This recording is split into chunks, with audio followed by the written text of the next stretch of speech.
jours de prière. Un beau programme pour l'Église. Nous sommes invités à y participer tous.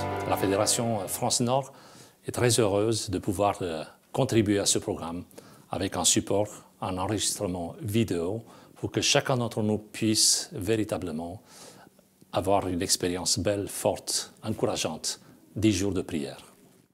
Demeurez à moi, disait Jésus dans l'Évangile selon Jean, et je demeurerai en vous. Comme le sarment ne peut de lui-même porter du fruit s'il ne demeure attaché au cep, ainsi vous ne le pouvez non plus, si vous ne demeurez en moi. Je suis le cep, disait Jésus, vous êtes les sarments. Celui qui demeure en moi et en qui je demeure porte du fruit, beaucoup de fruits. Car sans moi, disait Jésus, vous ne pouvez rien faire. L'Évangile selon Jean, chapitre 15, les versets 4 et 5. C'est une exhortation qui nous touche, qui nous invite tous à être attentifs à un programme spirituel. Ellen White, au XIXe siècle, disait, en commentant ce texte, « Demeurer en moi », ce sont des mots d'une grande importance. Demeurer en Christ signifie une vie sérieuse, une vie et une foi rafraîchissante qui agit par amour et qui purifie l'âme. Cela signifie accepter constamment l'Esprit du Christ, mener une vie d'abandon, abandon sans réserve à son service. Lorsque cette union existe, les bonnes œuvres apparaissent. La vie de la vigne se manifestera par les fruits parfumés sur ses sarments.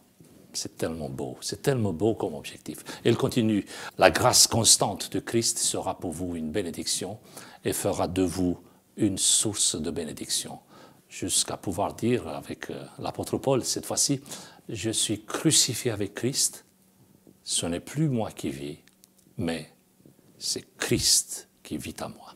Vous avez reconnu le texte très connu, noté par l'apôtre Paul dans l'Épître aux Galates, chapitre 2, verset 20.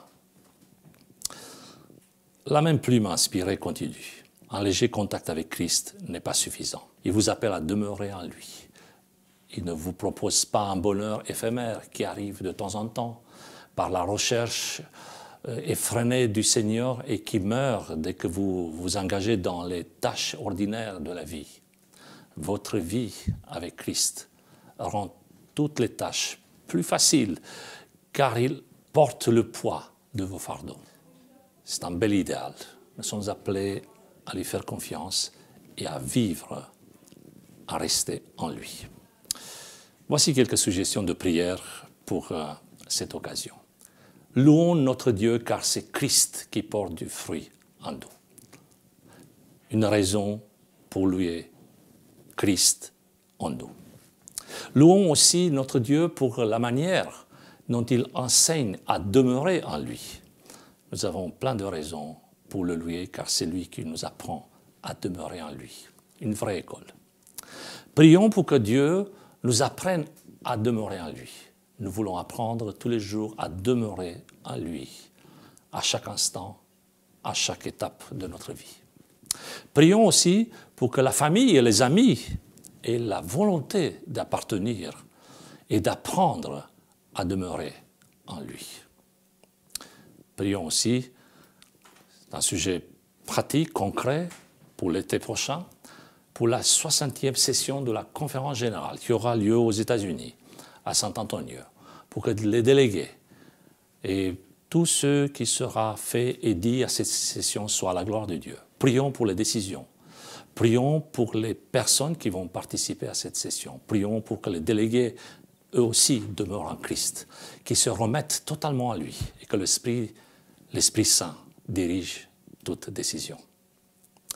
Prions aussi pour l'emphase portée sur le thème réveil et réforme, pour les membres de nos églises, les membres de nos fédérations, de nos unions, de nos institutions, de l'œuvre adventiste mondiale.